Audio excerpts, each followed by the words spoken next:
Hi everybody, Russ and My Hammers 11. Hope you are all safe and well. Now we're back in tier 3, wherever we're in now.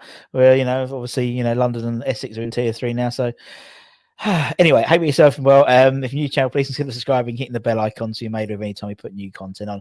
As always, we'd like to thank our channel sponsors, Untucking. I just realised the way my thing is, look, you've missed the fact that I've lost this shirt is so old. It's just a bow, but look. Oh no, the E was crap. The E's gone as well. Anyway. Regardless of how crap my ironing was back in the day, we've got another guest today. Of course, we're talking about his book. He's doing a really cool book. It's going to be published next year, early next year, isn't it, Dan? In January, yeah. January. We'll come to that. Anyways, that is Daniel. How are you doing, man? How's you? I'm well, thanks. Yourself? Yeah, I'm all right, thank you. I'm all right. Sort of. It's like being back in tier 3 to me is almost like having a comfortable pair of trainers back on, a comfortable pair of slippers. You sort of move back into it, all that hysteria. You know where you're at again. Exactly, you know where you are. Exactly, tier 2. Go to the game and that's it again. Yeah, I mean, tier 2. I didn't know what I was doing. Was I going to a shop? Could I go into what shop was open? At least tier 3 is like, right, okay, no pubs for you, no restaurants for you.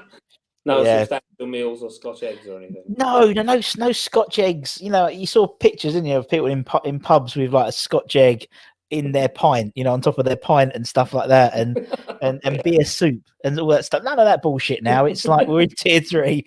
And you got to live with it. No going out for you, yeah. No, exactly. You stay in and watch more Hammers 11, My Hammers 11, because that's what everyone should do. Anyway, how have you been, man, in this sort of weird world we live in now?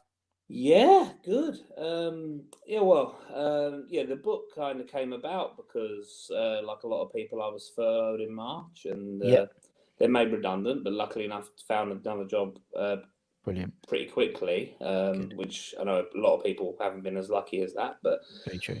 Luckily, we managed to do that. But the book basically came about. I wanted to write it for a couple of years, and all of a sudden was thrust upon like a period of leisure, really. And I thought, well, this was the time. If I was ever going to do it, it was going to be now. So kind of ploughed on from late March, and then finished it by, well, it was a long process, but it's July, August time. So fantastic. Let's get on to the book. So obviously, for those who don't know, Dan's written a book. It's coming out in January, and it's about a period of time which, as we discovered when we first chatted, no one's written a book about. No. So it's about the Great Escape. Obviously, you see Dan's Twitter handle. So the Greatest Escape, obviously that fantastic season that was, in terms of staying up with the skin of our teeth. 7 games, it was fantastic. Yeah, it was. Yeah. I glossed over, and I think that's the trouble is people have glossed over the crapness of this and just the weirdness of that season, and just remember that you said that last period of games. And I think that's what's really cool about the book is that. You're focusing on that absolute crazy season. Yeah. Just a mental season. As you said before you started, change of ownerships and things like that. There was a lot going on in that season, wasn't Massively. it? I think as well, it's kind of the most West Ham season potentially of all time. Like, only we could sign 2 of the world's top-rated young players, add that to a team that got to the FA Cup final, and then go 9 games without scoring a goal. Yeah. No one's ever doing it. I remember the day we signed them, speaking to this bit's in the book, but I was speaking to my dad and thinking, this could be the Champions League. My God, we might win the league. Yeah. And then we're bottom in January. It's like only West Ham could manage that. But Tottenham have never signed them 2 players and then being 19th, Friday. It's just we find special ways to. We do. We find special, and I think we're a special. We're a special club. Yeah. We find special ways to manage to. And the most West Ham thing of all is sorting it out absolutely at the end when there's no hope, when you're 10 points, 11 points behind with 9 games to go. So of course, then it works out and you stay up. That's the end. And that is so West Ham as well, isn't it? It's always, when most of the time when those chips are down. And it's like, no, then we turn up. And it's like, where the fuck has this team been going for the last season, half a season? And then we become world beaters for those last few games. As you said, that is just such a West Ham thing to do, isn't it? Yeah. It's just West Ham, we know it. Javier Mascherano, and by February, Nigel Quasi's in midfield, Better to Oh, Nigel Nigel. But Quasi. like it wasn't. I think anything that we thought would happen. And I was saying, No. I was amazed no one had ever wrote a book about it because people write. I mean, if you Google Tevez, I guarantee it'll be an article within the last 3 months. Someone's wrote about the Yeah. signings of him and Yeah. Mascherano, and then the end.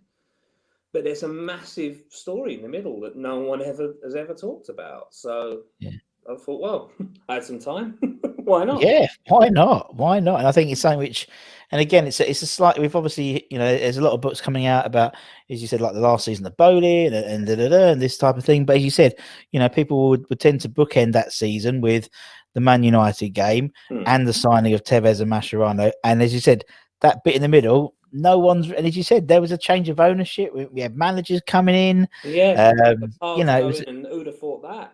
The Yeah, day exactly. Yeah, exactly. Beginning of that year, FA Cup finalist the season before, and it seemed that we were kicking on. There was, and again, it's never really happened where you sort of have that good season and there's a real level of investment on that team. Even in 85, 86, people yeah, massively. wasn't around. They didn't capitalize on the fact they finished third.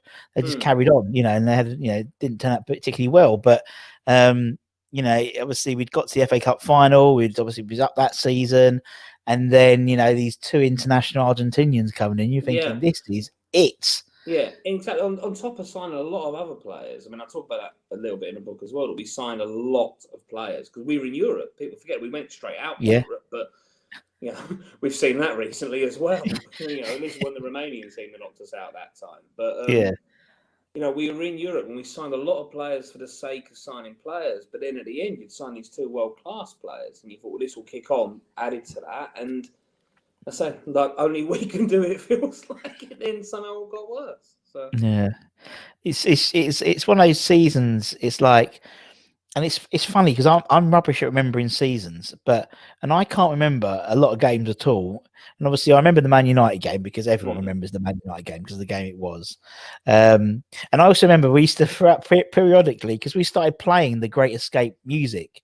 Yeah. In the last 10 games, because I remember it. I remember Jeremy sort of saying, me and him going.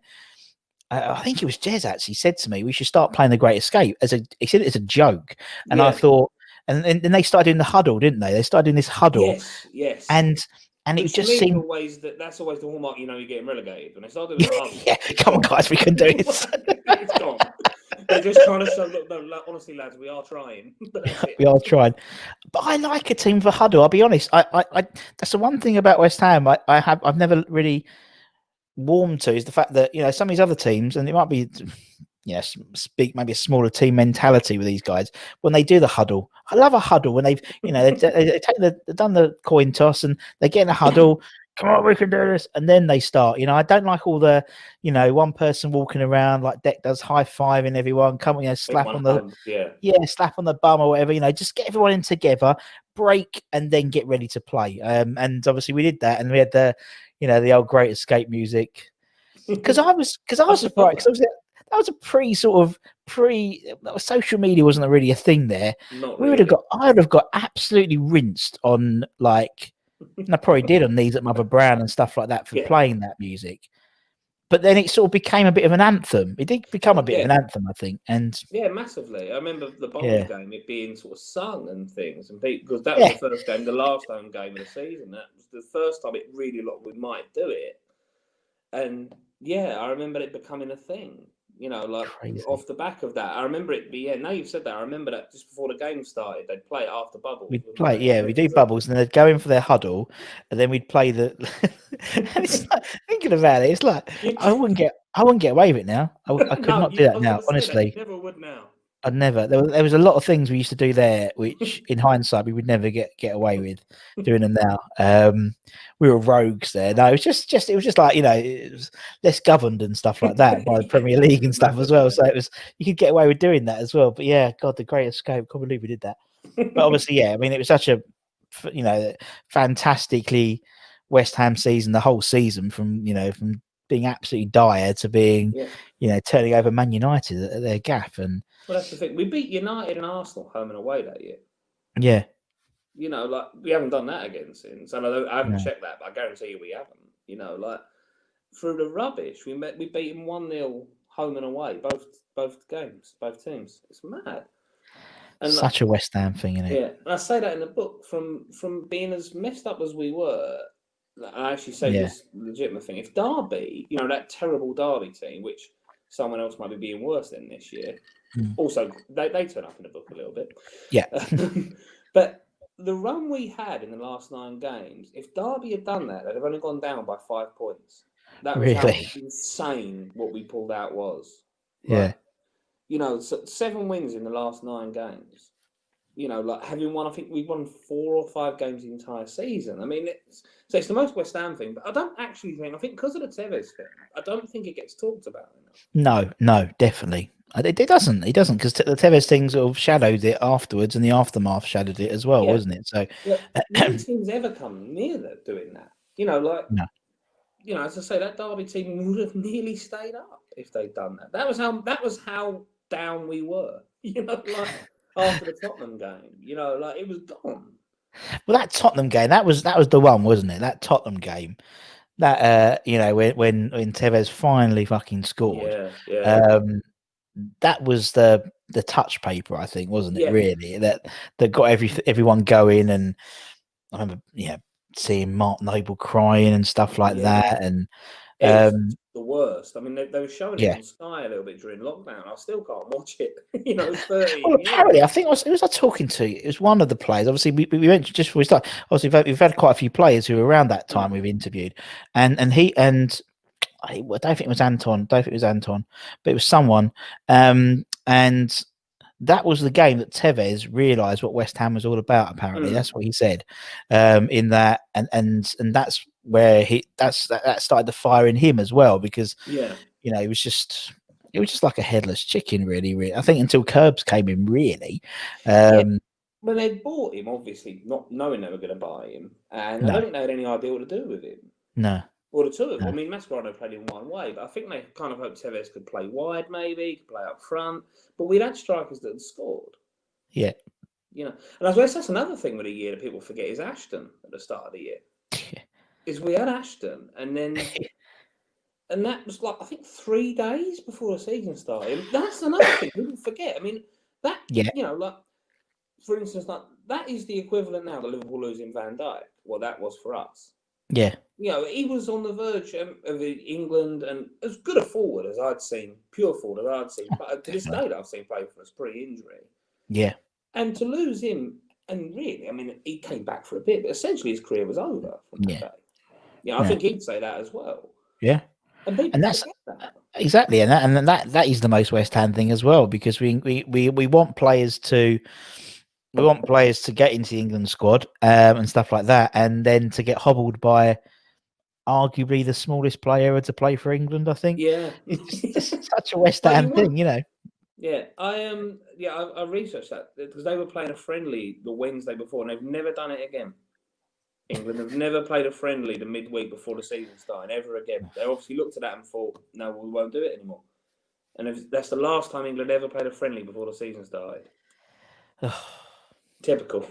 Typical, isn't it? It's like it's like, but West Ham's littered with those like sliding doors moments, aren't they? There's what ifs. So that's why West Ham fans are the way we are, because it's always what if, because we haven't won fuck all. So it's like, what if Ashton hadn't got injured that season? What would have happened? The combination of him and Tevez, my God. That's what I mean. Him and Tevez. A lot of people pick their 11s, and it is Ashton and Tevez up front for their dream favorite 11 or whatever. And it's God, that would have been amazing. That would have been amazing. I mean, 23 Ashton or something. Yeah, give or take. I mean, he theoretically could still be playing now. Yeah. Amazing. And so that's another one. Again, happened in that year, and it gets forgotten about. It is mad the amount of stuff that happened in that year. Someone should write a book about it. Someone should write a book about it. It's funny, someone said it's out in January. And look, I mean, we have, as I said, I think when we spoke to Anton a lot about it, he was quite candid in what he said, and he put most of that comeback down to the sort of the captainship of Lucas Neal. I've seen interviews for a lot, and we'll talk about him in a minute, I guess, because that's my right back.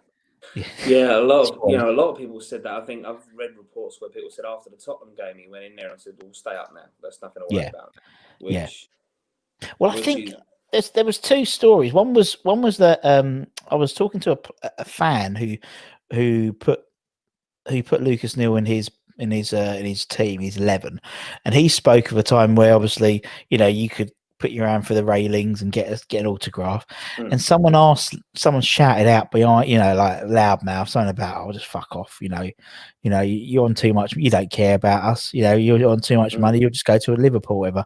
And he just said, and he just basically shouted at everyone, "Stop, stop, stop, stop. We are not going to go down as long as I'm playing in this team." Or something, but he's like, I can't really do the accent, but you can imagine it's like, Jesus.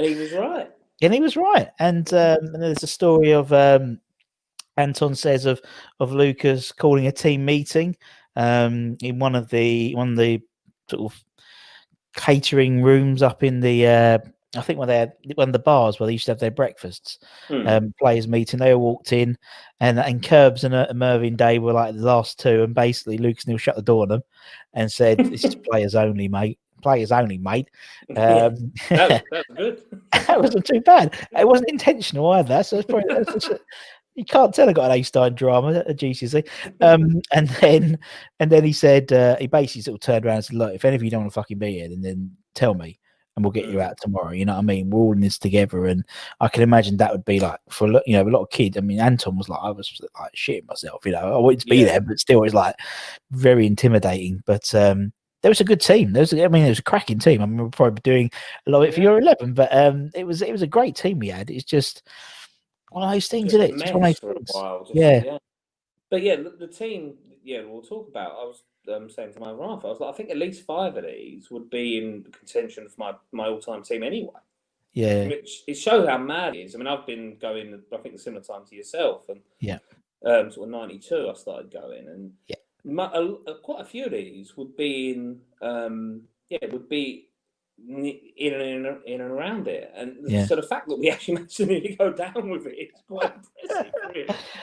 Yeah, it sort of shows us the West Hamness of that team, because probably a lot of them may well have been in the previous year at the FA Cup final, and it's crazy when you think about it. But yeah, I mean, but in the same way, 2006, so you start going 92, so you're sort of getting towards late teens, early 20s, maybe, and that's when I think that's when people associate themselves most with football. So it's just natural. But yeah, no, it's crazy when you think about it. Just it's like when we do these things, and I look at, I did a team the other day of people who've only been picked once in our 250 ones. And I'm like, oh my God, look at, it's like Canute. Denver Bar. I could not believe people only picked him. He was excellent. I know, and it's quite, but he was just one. It's funny. We had and this will come up after so it's I interviewed Stephen Bywater this morning, and he put Canute in his team, and I mentioned it. So I was like, he wouldn't be in that team anymore now. But he was absolutely. I used to watch him. He says I'd almost be not watching the game. I'd be watching him, because he was just such a phenomenally gifted player, and brilliant. Random personal story about Canute, which I used to when I was in East London. I used to work in the Asda on the Isle of Dogs. Yeah. And Canute lived near there, and I used to work on the tills when I was sort of 16, 17, 18, and he used to come in on a Monday night when I used to work there. Yeah. And he came in once, and obviously I knew who he was. I mean, God, he was like 9 foot tall. You could not see him. And I sort of half talked to him, and he was quite polite. And then basically for about 3 months, we had this split come in on a Monday night and go to my till, and we'd have a little chat. And he was the nicest guy. But essentially, I used to tell my friends, I'm semi-friends with Freddie Canute. And they, obviously, of course you are, of course you are. I remember once we were stood outside a chip shop opposite my secondary school, and he pulled up in his car to go and get a cod and chips, right? And they're all like, oh, here's your mate, And I'm thinking, oh, God, he's going to walk past me. They're going to absolutely slaughter me. He literally came up, tapped me on the shoulder, was like, "You all right, mate?" So my entire friendship group was like, "What?" Like, just assuming this was just random, like, Yeah. lie I'm telling. He was the most friendly bloke you could ever meet. He was so polite. Yeah. And They all I'm just a random 16-year-old kid asking him if we're going to stay up. But that's it, and it was like that generation. So I mentioned it loads of times. When I used to live in Loughton, Loughton was like a hotbed for I all can West Ham imagine. and Tottenham fans, and Tottenham players and West Ham players. And yeah, I used to work in Safeways, and when I was like 15, 16, and we'd get like, I mean, Shaka would be in there every week doing his big shop, his Friday big shop, and he was so tall you could see him over like all the aisles. That's when you know he was coming. Yeah. You could just see him. He's so tall. We had similar to Canuta, yeah. Exactly. We You had notice them if you didn't know who they were, wouldn't you? Oh no, exactly. You would look at them because they were so freakishly tall. Yeah. We had Samasi Abu, and I had like my GCSE French in the old back pocket. So he was just like laying that down. Yeah.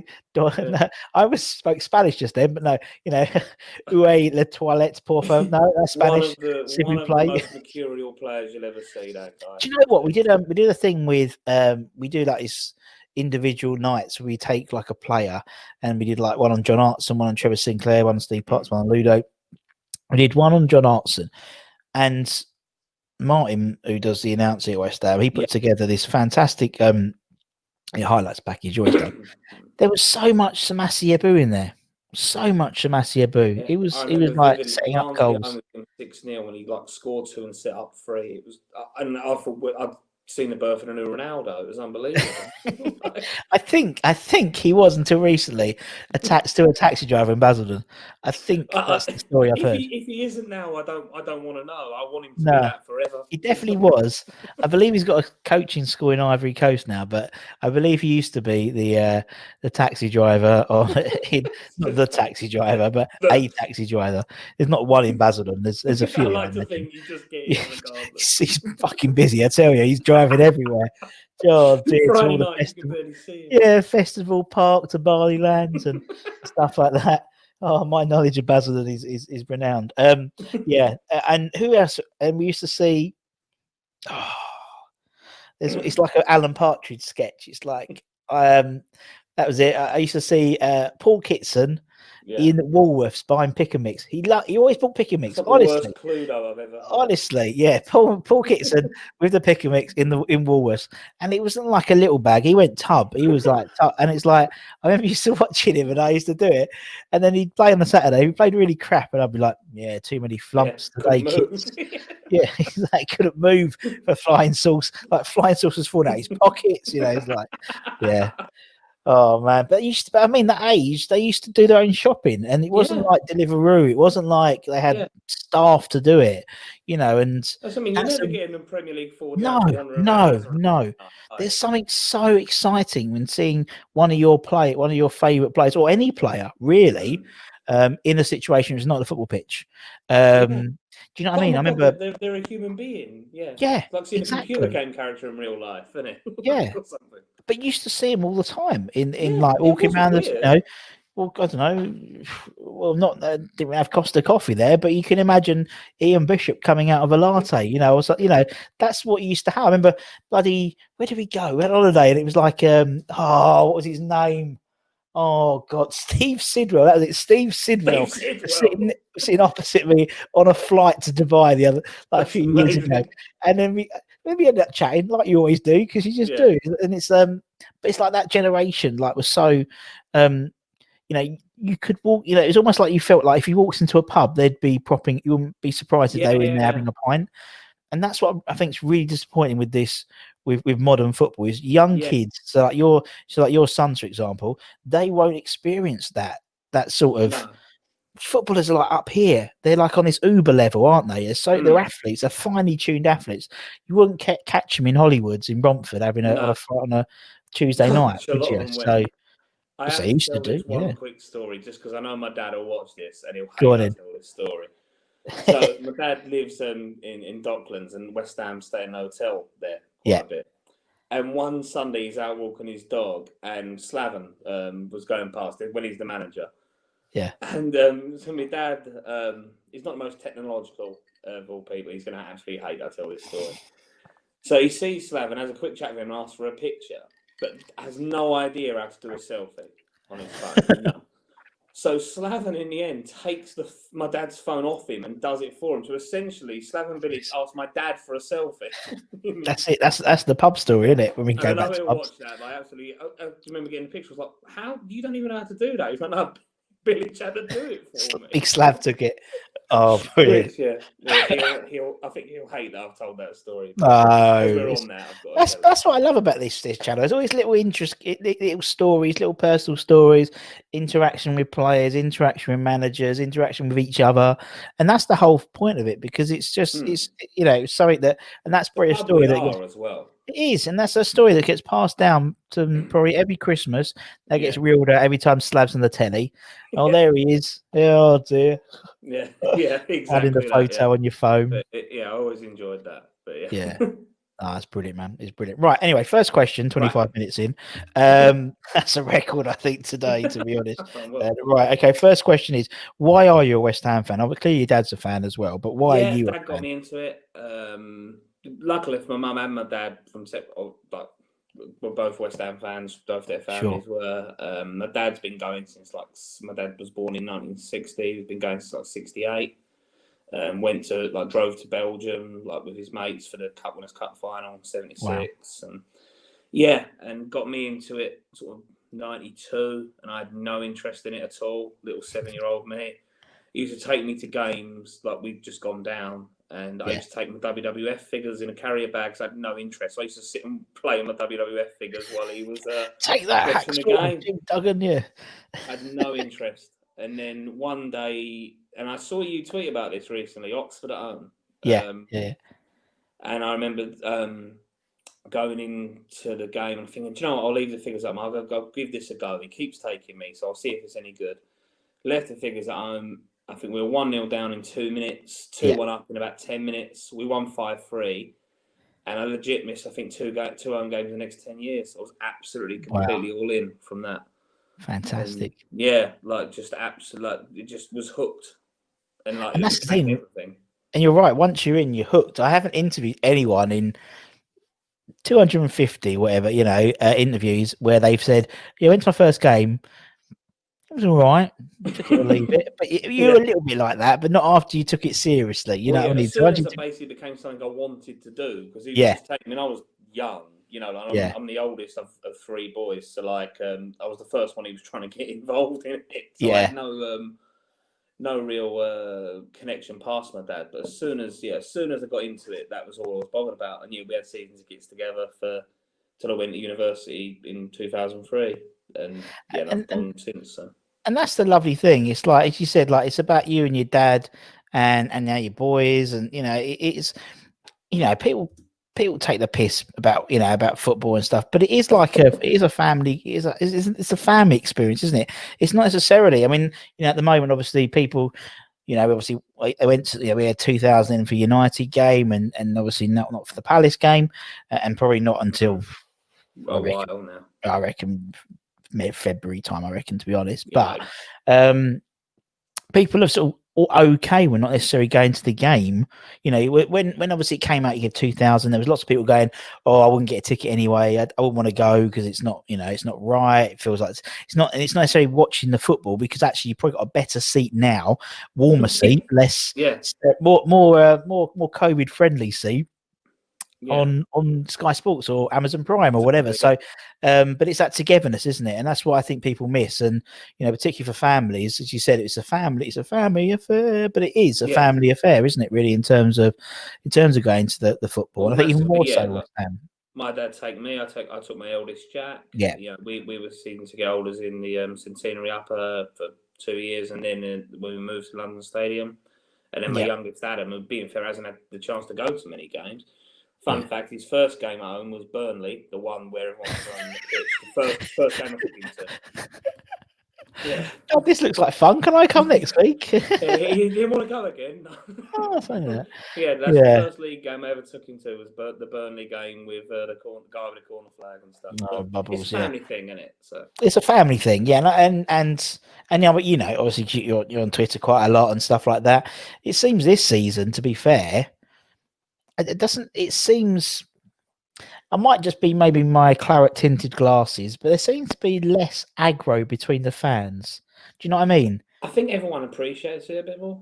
I think because we're Yes, not do it definitely. anymore. Mm, I think people maybe appreciate what everyone's missing, because we are all missing it. yeah, You know, if you go once a year, just a simple fact of seeing people happy when we score a goal. And we've had so many good results, yeah. and you think like Tottenham away. I mean, good God, can you imagine that? Oh, Like people who've been there, be talking about it forever, and they'll probably in 20 years' time there'll be about 3,000 people walking around saying they were there.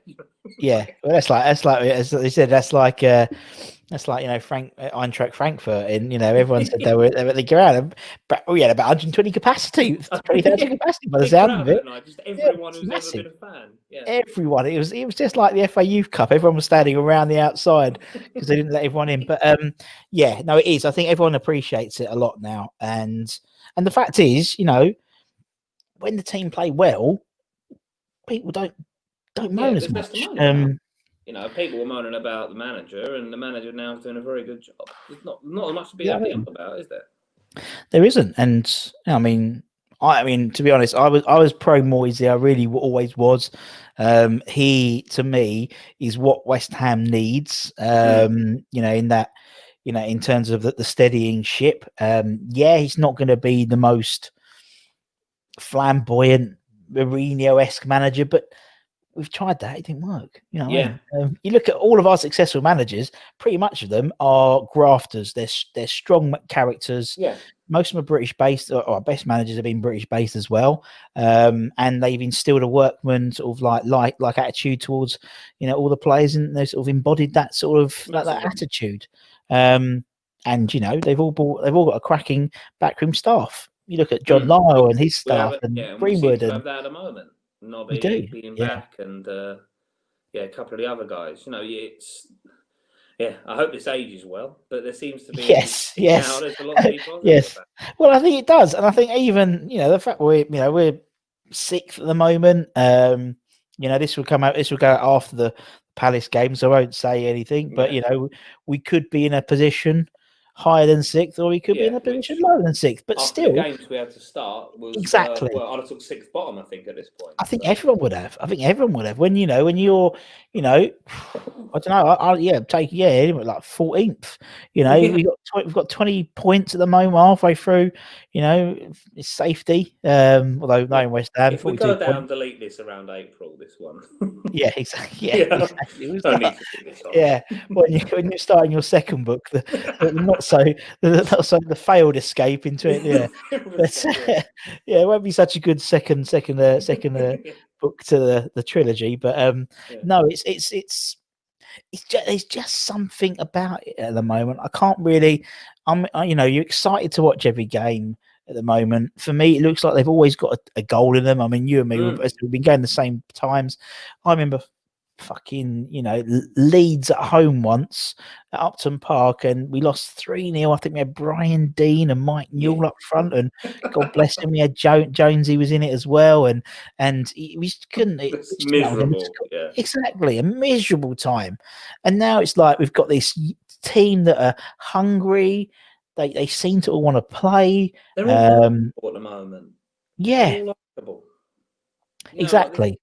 There's not one player in it I think, oh, I can't stand him. They all just seem like the people you can get behind. Yeah. There's no what I call flinch players. When you see the name on the team sheet, you go, don't know if Yeah. he's going to turn up today. Maybe one or two, but not Yeah. like 6 or But I'll give 7. even those the benefit of the doubt at the moment. We're probably Yeah, talking about the same ones, but I won't say them because hopefully they'll both yeah, stop. but I think Declan Rice will get better. Yeah. Oh, yeah. You reckon? Yeah. He's Yeah, no Longstaff for Newcastle. he is no Jonathan Spector. Let's be honest, but yeah, but the mercurial defensive midfielder, that one Defensive game midfielder, against right back, City. left back, centre Well, back. that one game against Man United where he was just like a world beater, wasn't he? Do you remember? Yeah. And it's like, where he's playing the wrong position his whole life. It's Yeah. like, no, he wasn't. It was just that one game. But yeah, no, there's just a buzz around the place now. There's definitely a buzz around it. He's getting a tune. He's got a cracking backroom staff, and we'll see what happens in January. Clearly there is a I think, if we get out of Christmas and we've got another, fair few points in the bank, then let's go for the cup. Let's go for it. It'd be such a West Ham thing because there'll be no bloody fans The because we'll most still West be in. Ham thing of all time would be to win this and no one ever be able to see it. Yeah. That is even more so than what I spoke about with the book. That is the ultimate for us. Yeah. We have 1,000 people there to celebrate winning. Yes, pass around Wembley, and it's like, it is like the most West Ham thing possible. I really thought last year it might have been because there we had definitely no one around, and it's just, exactly. And it's like now it's like there's a possibility, depends what happens, but still it's and it's a shame because you get like the games, like obviously I'm at the ground, still at the ground, and we've had last season the Chelsea game. We had the Wolves game, the demolition this year of Wolves, and it's like the Man City game was good. There's been some really good games, and like even like the Fulham game, just West Hamness was. Can you imagine how that guy would have been received missing that penalty? Oh, could you imagine? Well, we used to do it. Do you remember in back in the day, back at Upton Park, when if Lookman had done that at Upton Park, probably about early 2000s, on the big screen, you had the clown. Remember we had the clown around the Super Sponge era. Well, I remember that Super Sponge because that got the last time they ever played that was when Kasaragi broke his leg in his career. We got in trouble for that, didn't we? We did, yeah. Because I remember because I was Centurion Upper as well, so where I used to sit with my granddad, and you could hear his scream, and then you looked at the screen, and it's like, oh, hang on, it's a job for Super that was Sponge. The thing. And he never played again, did he? No, that was the end of his career. Yeah. And we've got a sponge. He's been carted off. He's got his little cartoon sponge in a Superman outfit, like waving him off. Like, he's having his legs sewn back on the pitch. Oh, God bless him. Oh dear. Anyway, let's get on and talk about the 11, because I can take a rough guess of the theme of the 11. Yeah. Is it the Great Escape 11? It will be give us. Yeah, I've made one formation tweak just to get someone in because I couldn't in any good conscience put Lewis Boamorty in a team I'd ever do. I just can't. Sorry to him, but no. That's him. He's not going to be on the channel now, is it? It's give or take a 4-3-3, which we never played that year, but it's people I'd prefer to talk about. So. Sounds good. All right, okay. Let's start off between the sticks then. Yeah, who's between the sticks? Any being my best ever team as well will be Rob Green. Just fantastic goalkeeper. I hate to this day how his career seemed to get defined worldwide for the one mistake in the World Cup, but quite frankly, he should have been playing for the England team for 2 years before that, and that mistake wouldn't have happened. They managed him so poorly in that World Cup. I'm not even saying, I think even when they went, he didn't even announce that he was going to be the keeper, Capello. And he was the best keeper in the country for 2 or 3 years before that. And I think that really started from this year. I think everyone from the specific season remember the Arsenal game, which is it's unrealistic how good he was. I mean, like I watched a fair bit of that game researching the books. I'm thinking, was it what I remembered? Because sometimes their keeper makes 11 saves, but really in reality, you watch it and 9 of them they should make. Yeah. And without exaggeration, Arsenal should, if they'd scored 5 that day, you wouldn't have blamed him for any of the goals that went in. To save some of the things he saved, it doesn't get talked about. It's one of the greatest performances, I think, of a goalkeeper in the modern era, the Premier League era, for my mind. Yeah. They had something like 27 shots or something stupid. And without that game, we don't stay up. Without winning that, we don't stay up. But that was his best day, but he was a consistently great goalkeeper for us. Yeah, he was. For years. And we had when we interviewed Jimmy Walker, he was talking about that game because he didn't even put himself in his own 11. I mean, you look at his appearance fees up for Jimmy, but no, he put Rob in, and he's like, obviously Jimmy is goalkeeper coach at Ipswich now, and he get any young goalkeeper, he says, watch Rob Green, you go through and watch how he prepared himself and everything like that, because he's like the modern professional in terms of a goalkeeper. And the day before the Arsenal game, we were talking about it, and we saw that Arsenal game, And he said, funny enough, that day I remember it really, really vividly. Me and Roy Carroll, who was a better goalkeeper, he said. Like, yeah, it's sort of from a technical, standpoint, not necessarily a professional standpoint, but a technical standpoint. And no, fair enough, I agree with that. He goes, we'd gone out, we'd done our thing, we'd come back in, we'd had some lunch, we were just got changed, we were just going out, it's Friday, so we were just going for Swift half in Epping or whatever, and Greeno was still out of Ludo doing one-on-ones, like a good 2 hours after everyone had pulled in. And obviously then it works, then he does that virtuoso performance. That was all they were doing. The first 5 minutes of the game, I think they had 3 one-on-ones against him. But he just came out and made himself big and was a good goalkeeper, Yeah. Like almost like Alisson nowadays at Liverpool. Like he doesn't make unbelievable saves because his positioning's great. And I think Green was similar to that. He didn't have to fly across the goal too often because he'd get out and make good angles. So I think he was massively underrated. Really do. But for us, so my time going, I think Ludo would push him. Fabianski now maybe, but not quite over a long period of time. But for me, I think he's the best keeper I've seen. I think with Greeno, I think he's, where maybe he's, although I picked Fabianski in my 11, but thinking about it, I probably would have put Greeno, to be honest, or even Xhaka, because I love Xhaka. But with Greeno, he had that sort of dry humour as well, which endeared himself to the fans. Obviously, England number 6 stitching his gloves, and even now the way he interacts with people on Twitter and stuff. I remember him saving from Defoe and turning around and doing the badge to the Tottenham fans. And stuff like that. You wouldn't see Fabianski doing that. Do you know what I mean? No, Again, different era now. He's a professional. He's a professional athlete. But that sort of little intricacies, that little sort of nuances, and that sort of personality traits makes him a different, in a different sort of echelon. Really, compared to, we're doing some long words today. God, it's like swallowing a dictionary for spaghetti bolognese, not a Collins dictionary. But anyway, but yes, very nice too. I made it myself. But yes, he was just a great goalkeeper, wasn't he? And it's like, as you said, if you probably ranked sort of West Ham goalkeepers in the modern era, you probably got Parksy and Ludo, and then I think then it's Greeno, isn't it, in terms of all times? And great guy. Right, okay, let's put Greeno in. If we're going forward at the back, let's go left back then. Left back would be George McCartney. George McCartney. Now was a steady Eddie, wasn't he? Yeah, just first spell, second spell, just the ultimate sort of 7 out of 10 player. And then that year, we had a lot of inconsistent displays, we'll say. I think we got better when he came in. Which is nothing against Konchesky, who had done well, but we needed something that was reliable. And he got that. And then obviously talking about his entire career, then the second spell in the Championship, and then we went up. Again, he was essentially like the same player. It was mad. Nothing really changed with him.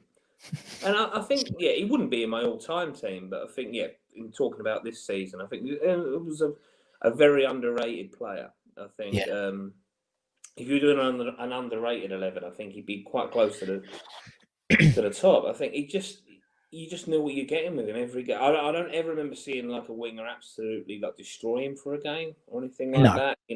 People are getting the better of him, but they were in the game. He was all, you know what I mean? Like he was always against them.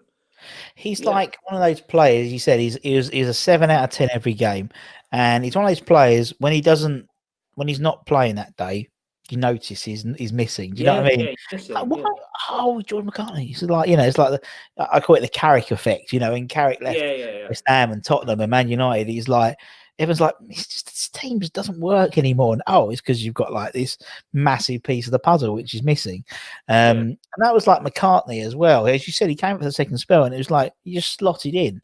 There was no like readjustment. It was like yeah, exactly. But I don't remember. I can't remember him making a glaring error.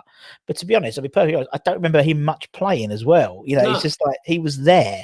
Well, that year, the season that year, he'd started injured, and then Konchesky obviously had the shirt, and he got it basically the back end, and coincided a lot with us playing better. Sure. Honestly. So yeah. I put him in, which is hard for Konchesky because he was a good player for us, but I'll go with George on this occasion. Yeah. Hopefully, Paul's not watching today. Sorry, Paul. Anyway, lovely mate. Right, okay, let's go right back then. Who's going to be right back? I think you already mentioned that in the spoiler. Lucas Neal, there he is. As a little plot thing for the book, I talk quite a bit about the amount of right backs we had. Before Neil signed, we had 5 different people play right back. Wow. Was to December. We signed 3 before the season. Pantsil, Tyrone Mears, which I don't know people. I'd forgot. Most people weren't. And Pantsil, and Spectre. Sorry. God dear. And then we had Christian Daly playing there. And yes. Before doing the book, I had no memory Christian Daly was even at the club. He played like 20 games that year. Yeah, and I actually said that in the book. I was like, I'm not picking on Christian Daly. I just had no memory of him being here. He's in every team. We picked him defensive mid, centre half, right back. It was unbelievable. Bless him. But, that is a trio of right backs. God, who's doing the one recruitment? good right back and decided to sign 3 bad ones. You know, like, as we do. Yeah. And then we signed Neil, and Lucas Neal even was a classic example. Exemplary fitness record for Blackburn. Came to us, got injured in his first game for a month, came back, got injured in his second game for a month. It just follows us. But yeah, he would be very near like my all-time team. Just solid, a great leader. You could even see it on the pitch, you know, like how well he how well he conducted himself, and was just a very competent and very good defender, and knew the dark arts of football, which you need, you know, like for that, especially playing in those positions. Yes, and definitely. Yeah, was a top level fullback, really was at that era. Yeah, no, he was, and as you said, and as a captain, a great club captain. But again, like it's just all coming back to me now. When we interviewed Anton, he said of Lucas Neal that that what he did was, which he didn't remember anyone else doing, was literally. He was if they won, he would go around and collect a percentage of all their win bonuses, literally in a sock, you know, in a bucket, or whatever, and distribute it to like the tea lady, the groundsman, the kit man, because he's like saying, look, they're doing what they're doing now. If you give them a bit, could you imagine how they would go above and beyond if they think that we're going to win at the weekend and get another 20 quid in their pocket? And that's just the leader, isn't it? Yeah, just a natural leader. Funny story about Tyrone Mears. I met him once. It sounds really wanky, but I met him in Dubai, and I walked past him. Tyrone Mears, how you doing? He was surprised that I think anyone recognised him, to be honest. And I had like a West Ham show. Tyrone, how you doing? Oh, I remember you. How are you? You know, I think he was at Derby at the time, or whatever. He was like, you recognise me? Went, yeah, of course. You used to play for West Ham. Of course I do. You're Tyrone fucking Mears. You know, like, God dear. And then like we had when we interviewed John Pantsil as well. He said like he loved West Ham, and he used to say that because he famously did that lap of honour. Do you remember on his own? And we spoke about that. And we said, "So John, yeah," he said, "Yeah, I did a lap of honour on my own. I'm not going to do the accent." He said, "But because the fans really took to me, we were one. They would sing my name every game." I don't think they did. It was ironic if they were. yeah, exactly. But but I left it. I didn't say anything. You know, he's got the memory. So, yeah, nice he enjoyed it. He enjoyed his time. They all enjoy their time. But we'll put Lucas Neal. Neil was class. He was class. Right, first centre back. Who are we going to have? Be Anton Fernand. Oh yes. Yeah. I think he's a classic. I think if he hadn't had the surname or the brother, I think he'd be remembered again as a much better player, to be fair. I think he's seen as Rio's brother, but he was a very, very good centre-back. Very good. Quick, good on the ball. And during that year, he missed periods through injury, and we were always worse for him not being there. And probably sold him too soon as well, to be quite honest. Yeah. I know there were issues with the club at the time, but I think he could have been like a long-term centre-back for us. He was a very, very good centre-half. Yeah, and still speaks incredibly highly of the club. Loves the club. And we did, actually, because I didn't even bring it up really, because it's like he must get so bored of having the same question. So, what's it like having your brother as your brother? And he actually came up with it, and he said it was a really hard thing to grow up, because he was like there with Rio at the same time. Rio's a couple of years older than him, so it's like all his life he's been at West Ham with Rio, and then. The fact he plays the same position, and Rio was like England regular for that. Exactly. After it must be so different. I mean, I know obviously they're brothers, but they looked so alike as well. Exactly. Build. I mean, brothers do, but They don't always as much as they No, used to. no, yeah. But But it yeah, was, yeah. I don't think he's remembered as well for it, and I think he was No, a very no. good player. He was a very good player in that era, definitely. Who's he going to partner in that centre back position? James Collins has to be, and again, Ginger would be near my all time. Yeah. Ginger. Yeah, and Anton and Collins at the end of that year, coming in as a centre back partnership. Again, like obviously a judge decided it was solely down to Tevez, but it definitely wasn't. Yeah. And yeah, those two were a massive thing keeping us up. Massive thing. And yeah, again, I mean, we got him back. We sold him too early as well. I'm pleased we got him back, and he had a great career for us. Yeah, and I think actually him going away and coming back made him more of a legend. Yeah, because I think he went to Villa.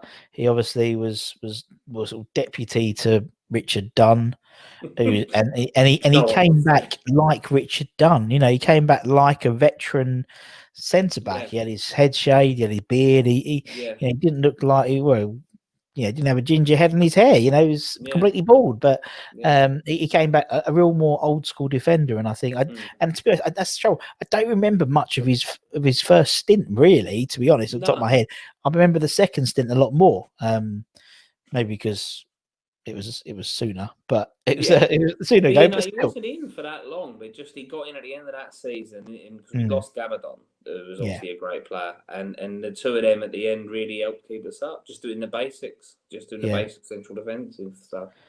Definitely. Okay. Right, so that's your four.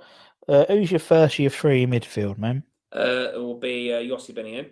Oh, loved Yossi. Loved. Another one who came back. That's three I think we've had who've come back. There is. I'm waiting for someone to do a boomerang 11. You know, because there's a lot of players who have come, and a lot of them have been goalkeepers as well. They're quite a few goalkeepers. Joe Cole did. He's not obviously in this, but Joe Cole did. Yeah, Joe Cole did. He did. Ginge did. Yoshi did. Don Hutchinson did. There's loads. TC obviously. You know, Julian Dix. Julian Dix. Fucking hell, Julian Dix. Technically Slav. Technically Stuart Pearce, Kevin Nolan. Technically because they came back, and Julian 3 times if you take his Ludo as well as goalkeeper coach.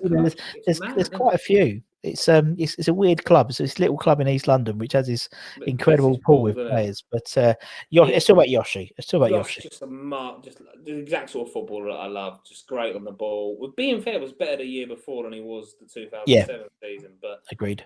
Just great on the ball. Opened avenues. I mean, look at the career he went on to have. I mean, Liverpool, Arsenal, Chelsea. You know, and I always remember the cup final. I think he went to Liverpool in the end off the back of how good he was that day. Yeah, he absolutely controlled the game. And was unique because it was nothing. He was so slight. But I don't ever really remember him getting knocked off the ball. No. And he didn't mind a tackle. And a lot of people. No, that's what. That's what the people said. Just a very, very, very just technically great footballer. I think nowadays would fit in even better than he did then. Yeah, definitely. I think he's your archetype. Could play anywhere along a midfield three now. You know, just a great player and was a great signing with the club for next to no money from memory.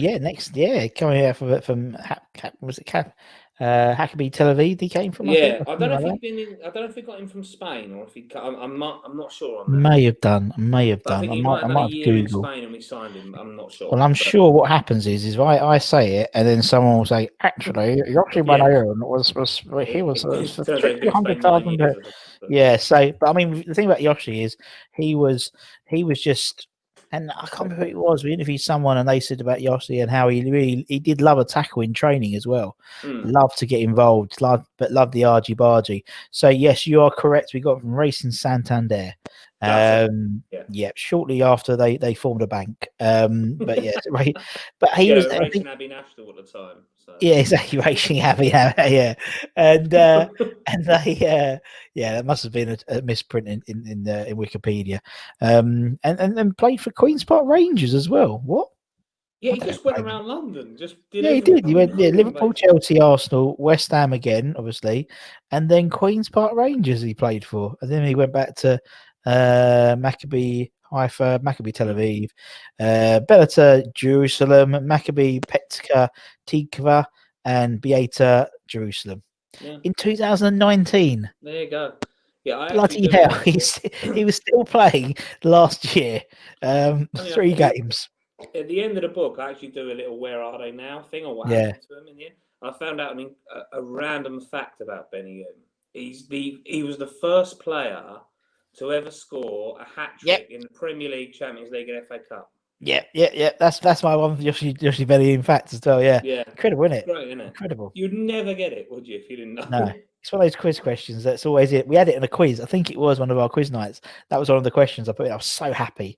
I put it in. It was like, If you don't know that, you're never guessing it, are you? No, but yeah, no. I loved him. No turn at all. Right, okay, I'll put Yossi in. Who's your next one of the three, man? Will be obviously too good for Mascherano, which is Hayden Mullins. Which I joke, because Mullins was actually good that year, and I think gets quite a bad rap for that. It wasn't his fault. No, and what I thought about, and what's interesting about Hayden Mullins is he's one of those players. I call him the Pete Butler effect, in that you interview players of that time, they all put him in a team. Yeah. But none of the fans put him in their team. Yeah. And Mullins is the same. Obviously, you put him in because of, if you had to pick an 11, you wouldn't have put Hayden Mullins in. Yeah. You wouldn't have done. I mean, Luke Chadwick put him right back just to get him into the team. Do you know what I mean? So it's one of those things where you put him right back to get him into the team. Party put him every good game, exactly. But yeah, no, he was just, and obviously that the season before, losing him at the FA Cup, the sort of the week before the FA Cup final, so to speak, when we had that sort of dress rehearsal against Liverpool, and him and Garcia had a 2-8. Losing Mullins was a bigger loss to us than losing Louis Garcia for Liverpool. He blocked Gerrard at the end of that game. I don't want to talk about that too much. Exactly. I won't sleep tonight. It's funny. You interview players who went like Conch and stuff, and when you start talking about the FA Cup, their face like still breaks me. It's 14 years ago, man. My other half was sat on the sofa over there as a Liverpool fan, and she barely remembers it. I live with it most days still. Weirdest game in the world that was, wasn't it? Weirdest game in the world. When you walked out, you thought you'd won. You'd lost, but you thought you'd won. It's like and just that image of Marlon Harewood's wrong leg swinging at the ball in the last minute. I was like, score. Anyone else on the pitch scores, didn't it? Any leg. Other leg would have been fine. He would have got it the other leg. Watching this on YouTube's turning it off now. We've bummed them out. Well, after 57 minutes, Hayden Mullins and talking about 2006 FA Cup final. It's not great content for the inspiration West Ham fan, AJ. Now become one for the purists, I think. Yeah, exactly. Right. So Hayden Mullins, integral to that team. Yeah, definitely. And then he's had a bit of a career since. Noble, I think his name is. I've heard about this guy. Mark Noble. I might have to type him in because I don't think anyone's picked him before. I thought he might be on your one pick 11. Yeah, what is my one pick team? I think. Yeah. No, even that year. I think again a massive reason we stay up was him coming in, like for the Tottenham game and afterwards. That was a sort of defining moment, I think, wasn't it? Yeah. And I remember even the Bolton game at the end of the year, but Tevez scored 2 and then set Noble up for the 3rd, and it felt like one of us was on the pitch. And I really think one of the reasons that everyone has the attachment to him now, I think started then, like specifically that year. It really felt like all of a sudden, because I think a lot of people felt a little bit disillusioned. Well, obviously we weren't winning and couldn't score a goal. Yeah. And all of a sudden it was like one of us was on the pitch, and he should have been playing a lot earlier than he was, earlier. But by the time he got in and made a real positive difference, and I'd like to think he'd say his career obviously started there and has gone from strength to strength. He was captain in 3 years, I think, for a little bit, not full time, but And he would deserve it just off, even if he hadn't done anything. If he left at the end of the year, I think he'd still be in the best team of that season, for what he did in the last 10 games. And obviously, you could do another 2 hours. He's played a few games since, hasn't he? Yeah, he's been in and around the team since, hasn't he? Yeah. He's our Steven Gerrard, isn't he? He's forever, isn't he? He's generations now. You know what I mean? He's your dad, he's you, he's your kids. You all know Mark Noble. Yeah. He's one of those players who, for a generation of West Ham fans, when he does retire, they've never supported West Ham without Mark Noble in the squad. Yeah, my which is eldest was incredible when you born in think about it. Like a couple of years or whatever, but for like 15 years or it's mental. Yeah, like my eldest Jack is 15 now. He's born in 2005. Noble's been playing for West Ham the entire time he's been alive. Like he's been going. Obviously last game at Upton Park, the first game at the new ground led us out. He's your era, isn't he? He's probably the first one, maybe him and Pyatt, that like my kids will tell their kids about. Yeah. Like Noble was the legend, Pyatt was the cameo of my era. And I think that's, and you can't be overstating what he was and what he No, is. exactly. You're totally right there, Dan. And I think obviously you've got, and it's those players of generations, isn't it? And obviously, like your dad will tell you players about Brooklyn and Bonds and Devonshire, and people before him will talk about Bonds, ability, Morrow and Hurst and Peters and that's why I like doing this channel, because I love talking to people of different ages, because they've got their Mark Noble. It's really condescending, but it's not, because obviously Bobby Moore and Billy, but I was never around to see them play. So for me, it's sort of reliving their sort of memories. Yeah, and Again, what and Noble will be to a lot of people, and you can only hope. I think people need to realise just how massive. And most people do, to be fair, but how massive he is to the club. I really do. I think he's a real life legend and still playing for us. Yeah, definitely. Okay, right. Nobes is in. Right, so we're gonna have three up front. Who's your first three, man? Marvellous Marlon Harewood. Oh, I love Marlon Harewood. At times, I felt like I was the only person in a crowd supporting Marlon, but he had his bad days. Good God, did he? But his good days, he was as good as any forward. The strength of him, how he could get away finishing. I actually say in the book, I think he's one of the worst forwards I've ever seen when he had time. Yeah. He missed so many one-on-ones, but as a snapshot or reflex, he was as good as anybody. The amount of one-touch goals he scored. But if he went for a one goal, that was his problem. I think when he had too much time to think, he overthought it. But as a reflex forward, he was outstanding. And I think there's parallels to our current striker. I agree. To be honest, I said this to my dad the other day. I think there's a lot. Yes. People compare him to Canute just because they're both French.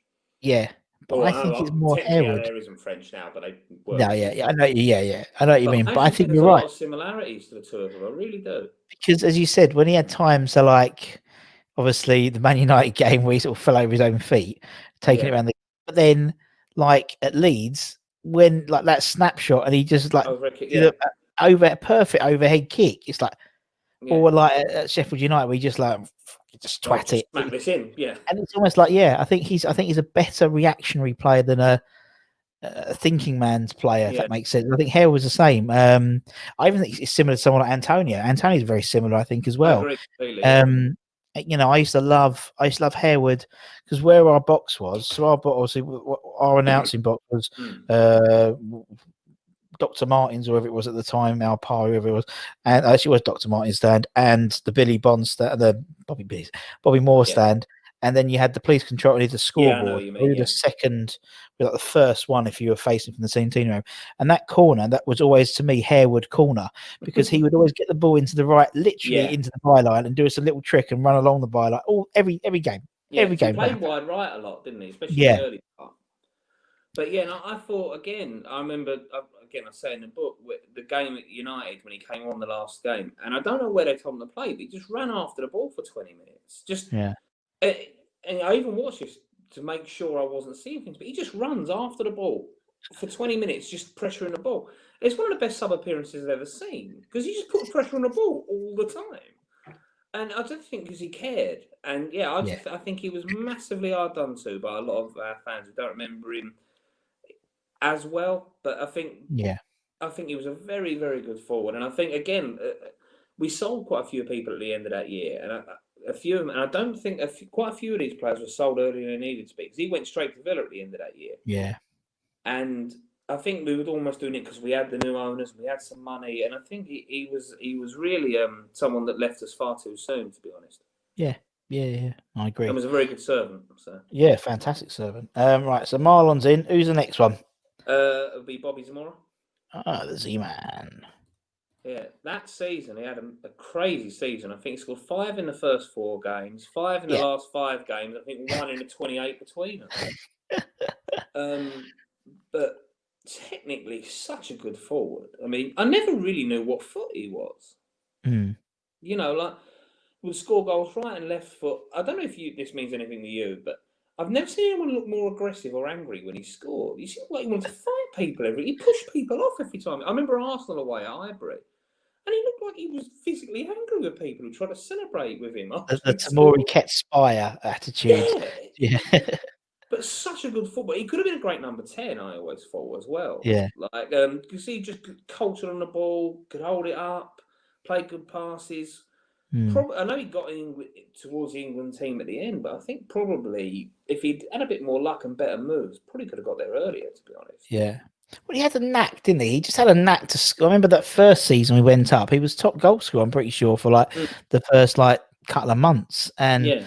I don't remember him scoring a clean goal. I remember it like Liverpool. I think Liverpool, it came off his arse at Anfield and it one it came off his chest. But he just had a knack of scoring, and you can't obviously teach that. And you know, he scored wherever he's gone. You know, it's not like, you know, so A great career. He had a great no, career. yeah, definitely. You know, And took Fulham to the Europa League final, didn't he? yeah, Just yeah, mad when you think about it. But crazy. beat Juventus and slaughtered Cannavaro and stuff. And it was a great forward, and probably could have done more. To be fair, Yeah, probably could have done. With a bit more luck, which I think all it was. He had some bad injuries, so he did, and you know, obviously, famously, he scored the goal which took us up, didn't he, in the playoff against Preston? My brother has a theory on him actually that he's the most valuable footballer of all time. He's scored 2 winning goals, two playoff winning goals, one for QPR, one for us. Yeah. When I talk about that game, how many people? Yeah.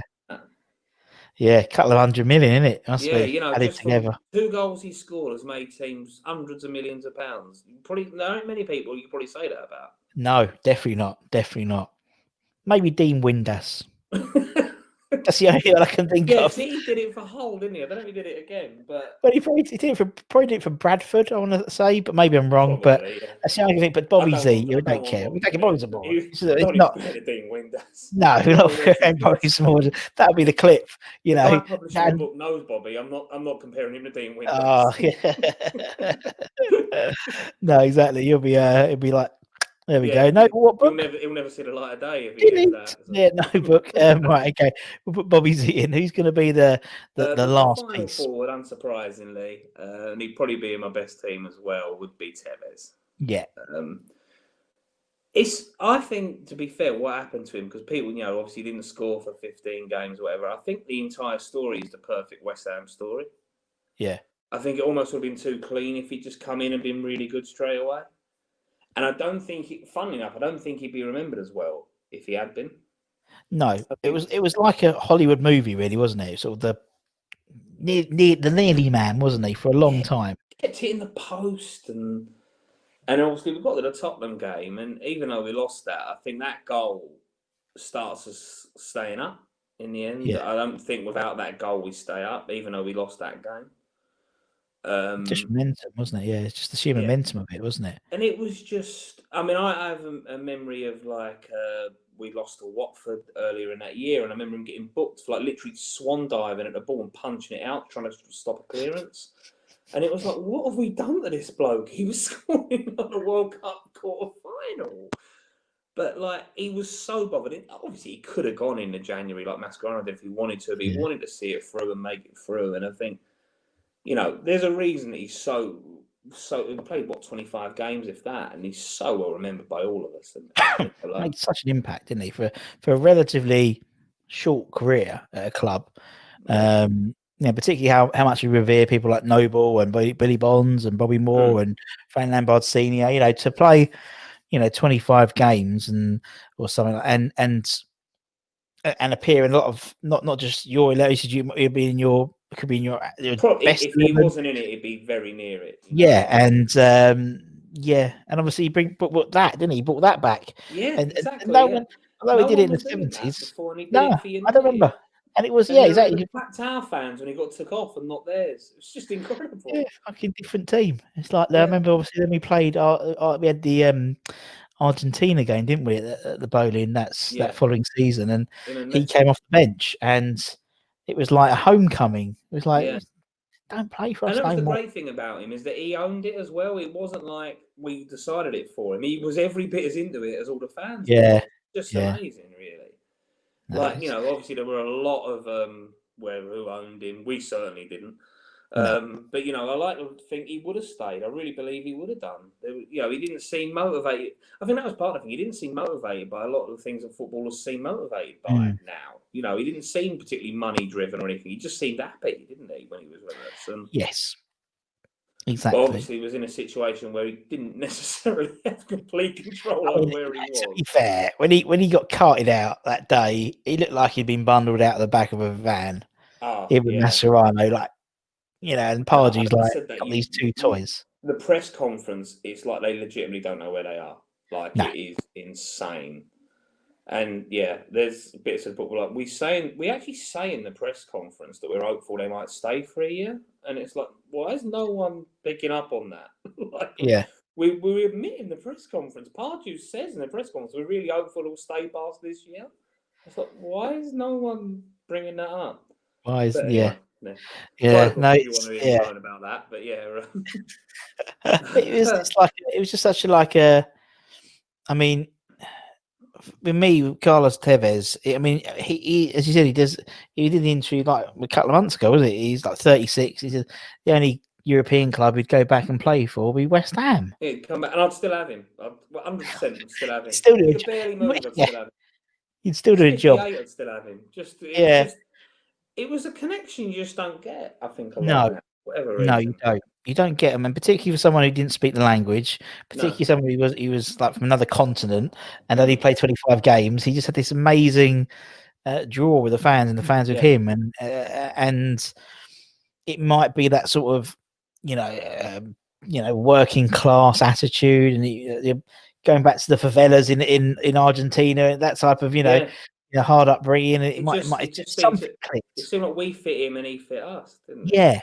Yeah, something just clicked with him, and as you said, he was, well, as you said, we wouldn't have stayed up, I don't think, without his goals, obviously, and you said that because that Tottenham game was like it's like you'd shaken up a bottle of Diet Coke or Pepsi Max with cherry. It's my tip of choice, and shaking up so much, and then that game you just let it explode, and that was it. And it was, because he jumped, because I remember he was like, he'd hit the post, he would agonizing, very similar to how we are at the moment.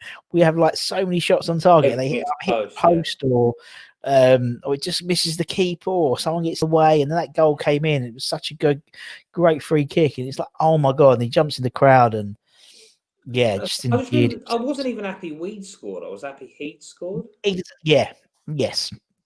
And that was like, why would you be that invested? Like we're playing. I know this will go out after Palace, but if we score tomorrow night, I'm not going to be happy at any specific player scoring. No. Fabianski, maybe, if that happens going. Bloody I don't know how. I mean, if that happens, then stuff's gone right. If that's hard, I'll be very worried about how the game plan's gone. Our quest to find a striker has taken somewhat of a strange turn if Fabianski's scored for us tomorrow. Only has played every position being goal, so you never know. You never know. But, but that was it. It was just I can't ever remember being so happy that one specific player had scored a goal before. Or since. Yeah, no, I totally agree. No, he was just a fantastic player, wasn't he? And he's just one of these guys who's going to go down in sort of West Ham folklore history more than anything, I think, because of obviously the effects on the Greatest Escape, which the people, out in January. There's still enough interest now that people, will obviously be keen to read about it, which I think says a lot to what it was, the madness of him coming and then everything around it. So, hopefully, quite a few people want to read it. Hopefully so. Fingers crossed. Fingers crossed. Otherwise, it was a nice way to spend. I had a lovely lockdown. Otherwise, yes. But anyway, so it's available to pre-order now. It's available to pre-order on all major sites. The publisher is Pitch Publishing, and it's available via Amazon, Waterstones, WH Smith. and the official release date is January the 18th. Fantastic. So, but available pre-order. And if anyone reads this wants to look at a signed copy or anything, that I have that ability to do that. So just feel free to tweet me at the address below. And yeah, be more than happy to do that. And do it with obviously kind of as cost effective as I can make it in terms of with the publishers and everything. Yeah. But yeah, no, just really, it's a book by a fan for fans. You know, like I'm not taking like a unbiased view in the book. It's, you know, I'm a West Ham fan, lifelong, and was there for that season. And yeah, just want to write something that I think will make sense to people, hopefully. Cool. So. Yeah, definitely, man. Well, it's good. Good luck with everything. I hope it goes well with the old pre-orders and stuff like that. Yeah. And thank you for taking the time. An hour and 15 has flown by. Yeah. Without even blinking. That's why I love this show. That's why I love doing them. But been great. Really enjoyed it. Good. Thank you. And obviously, thanks everyone for watching or listening. YouTube, Spotify, whatever. Give it a like. Give it a share. Yeah. And I just say to my kids, Jack and Adam, if they made it to the end, and said, I just want to say well done to them. Although they well done, and extra Christmas present under the tree. Oh, very, very kind of you. There we go. Signed copy of the book. Fine, I can tell you. They always do, don't they? Kids always do. Yeah. Kids always do. But yeah, it doesn't matter what pandemic's going on in the world.